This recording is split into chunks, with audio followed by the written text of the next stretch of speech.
가격이 내리면서 지표가 올랐고, 그 뒤 가격이 오르면서 지표가 내렸습니다. 가격이 내리면서 지표가 올랐고, 그 뒤 가격이 오르면서 지표가 내렸습니다. 가격이 내리면서 지표가 올랐고, 그 뒤 가격이 오르면서 지표가 내렸습니다. 그리고 지금 가격이 내리면서 지표는 오르고 있다면 뒤에 올 움직임은? 지난 영상의 중장기 관점 내용 빠르게 정리하고 시작할게요. 비트코인은 가격적으로 그리고 기간적으로 저점이 이미 나왔거나 거의 다 나왔다. 구체적으로 말씀드리면 가격적으로는 49K 저점 또는 그보다 살짝 깬 40K대 초중반 부근, 이 저점일 가능성이 높고, 기간적으로는 8월에서 9월이다. 특히 지난 영상에서는 그 근거를 엘리엇 파동 이론 관점에서 살펴보았고, 가능한 모든 시나리오들을 나열한 다음 속어법으로 확률이 낮은 것들은 지우고 남은 시나리오들이 가리키는 바를 통해 결론을 도출했습니다. 결과적으로 이거였고요. 이 시나리오들이 공통적으로 가리키는 메시지를 뽑아내면 중장기 상승장을 먹을 투자자라면 저점은 이미 나왔거나 또는 거의 다 나왔기 때문에 이미 분할 매수가 되어 있어야 하고, 만약 또 내려온다면 그때는 쫄 게 아니라 오히려 과감하게 추가 매수 해볼만 하다라고 생각한다는 것이었습니다. 오늘 영상도 결론은 같은데요. 오늘은 또 한번 새로운 근거들을 공유드려 보겠습니다.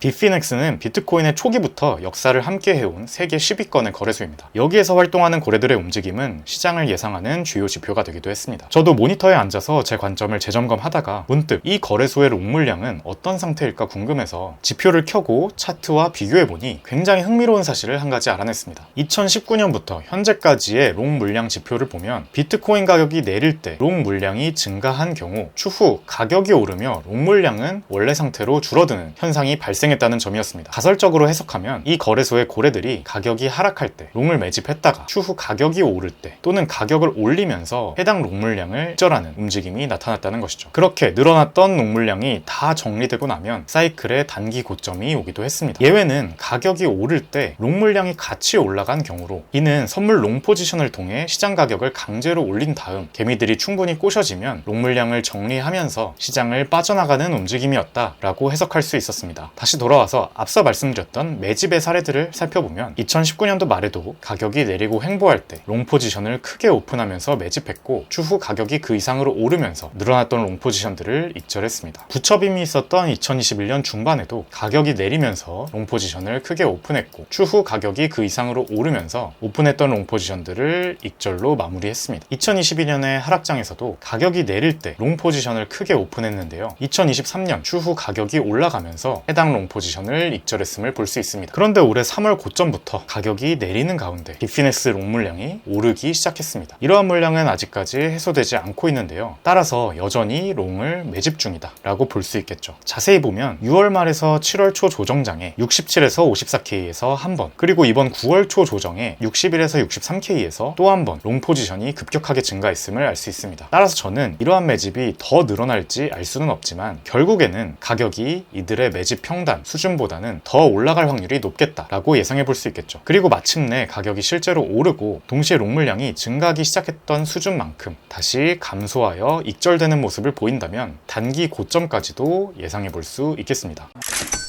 최근 나오는 온체인 데이터들을 살펴보면 몇 달 전과 조금 달라진 부분이 있습니다. 몇 달 전에는 당시의 온체인 데이터 지표들의 수준이 과거 2016년에서 2017년도와 비슷한 수준이거나 2020년도의 가을경과 비슷한 수준이었습니다. 하지만 이후 비트코인 가격의 추가적인 상승이 빠르게 나오지 않고 몇 달간 조정 횡보장이 나오게 되면서 지금은 2019년도의 미니 상승장 이후에 조정장에서와 비슷한 수치의 온체인 데이터 지표들이 많이 보이고 있습니다. 보이시는 예시뿐만이 아니라 다양한 온체인 데이터 지표들이 유사한 상황을 보이고 있는데요. 그러나 이것이 우리 앞에 중장기 상승장의 후반부가 남아있다는 메시지를 바꾸지는 못합니다. 제가 지난 영상에서도 말씀드렸듯이 지금이 설사 2019년의 중후반부라고 한들 이것을 시즌 종료라고 말할 수 있을까요? 크게 본다면 그것은 미니 상승장 첫 한파동에 대한 조정일 뿐이었으며 대상승장 사이클의 후반부를 아직 남겨두고 있었습니다. 게다가 2020년의 큰 하락은 코로나라는 특수한 상황만 아니었다면 발생하지 않았을 수도 있으며 그 이전의 사이클들과 같이 반감기 무렵 긴 횡보를 하다가 상승장 후반부로 진입했을 거라고 생각하는 트레이더들도 있죠. 그리고 뒤에 말씀드릴 이유들로 볼 때 저는 지금이 2019년에 어딘가에 있으며 전체적인 상승장 후반부가 뒤로 조금 늦춰지고 있다고 가정하더라도 곧 있을 올해 4분기에 최소 2019년 하반기와 같은 단기 상승 추세가 남아있을 확률이 높다고 생각하고 있습니다. 최근 반감기 효과는 끝났다 라는 기사들이 눈에 띄더라고요. 그런데 이 말은 지난 2020년 반감기에도 많이 나왔었습니다. 그러나 결과는 이후 미친 상승장이 도래했죠. 제가 이해가 안 가는 것은 이번에는 반감기 효과가 없을 수도 있겠지만 그렇게 판단 내리는 것 또한 아직 판단 내리기엔 이르다는 겁니다. 현재를 과거 반감기 이후 사이클들과 비교해 보았습니다. 이번 사이클에서의 현재 위치는 과거 사이클들에도 똑같이 횡보 및 조정을 겪고 있었습니다. 상승 랠리가 와도 그 뒤에 왔죠. 따라서 지금은 과거 사이클들과 전혀 다른 것이 없습니다. 그러니까 반감기 효과가 없다, 있다 판단을 하더라도 그건 시간이 1년은 더 지나서 상승 랠리가 그때 가서 없으면 판단을 해야 되는 거지, 지금은 오히려 과거와 너무 다를 것이 없다는 겁니다. 다를 게 없는데 왜 자꾸 다르다고 하는지 이해가 되지 않는 이유입니다. 미 대선의 경우 8에서 10월 3개월의 주가 변동률이 마이너스인 경우 정권이 교체되는 경우가 많았습니다. 이에 따라 현 정권은 정권 유지를 위해 어떻게든 주식시장을 부양하기 위해 노력을 하고 유동성을 풀곤 했습니다. 또 그렇게 풀린 유동성은 11월에 대선이 끝나며 불확실성이 해소되고 난 뒤인 11월부터 이듬해 1월경까지 주식시장의 큰 상승 랠리에 기여하곤 했죠. 그리고 현재 미국은 물론이고 다른 나라들을 포함한 전 세계 차원에서의 유동성까지도 증가하고 있다는 것을 글로벌 유동성 지표를 통해 확인할 수 있습니다. 또 코인 시장의 매수 대기 자금인 스테이블 코인의 시총 또한 계속해서 증가하고 있습니다. 주식 시장은 11월부터 상승하는 경우가 많았지만 코인 시장은 10월부터 상승하는 경우가 많았죠. 이러한 점들 역시 4분기의 랠리를 기대하게 합니다.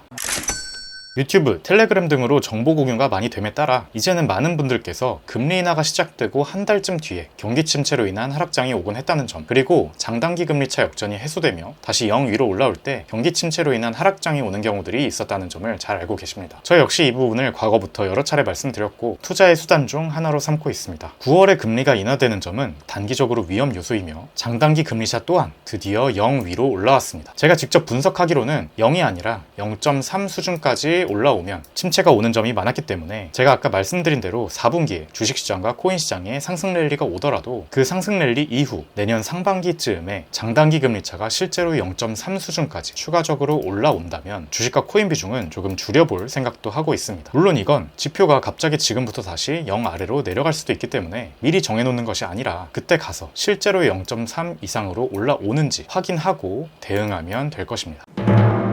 정리해보면 빅피넥스 거래소의 롱물량이 증가하고 있으며 반감기 기준의 상승 사이클은 아직 과거와 똑같이 진행 중이다. 또 4분기의 계절성은 상승 랠리를 기대하게 한다. 따라서 지난 영상에서 말씀드렸던 것처럼 길게 볼 때 우리는 저점 부근을 지나고 있을 확률이 높으며 분할 매수가 이미 되어 있어야 하고 내려올 때 적극적으로 추가 매수 해볼만 하다라고 생각한다. 그러나 온체인 데이터들이 2017년이나 2020년의 빠른 상승장보다는 2019년의 느린 상승장일 가능성도 암시하기 시작했으며 거시경제 지표로 는 금리 인하기와 장단기 금리차 역전의 정상화를 앞두고 있는 만큼 실제로 4분기에 상승 랠리가 와준다면 그 이후에는 잠시 조심해야 할 수도 있으니 지표들을 더욱 면밀히 모니터링하며 대응하는 것이 중요하겠다라고 생각한다는 점이었습니다. 지난 영상에도 좋은 댓글들 감사했습니다. 직투였습니다. 감사합니다.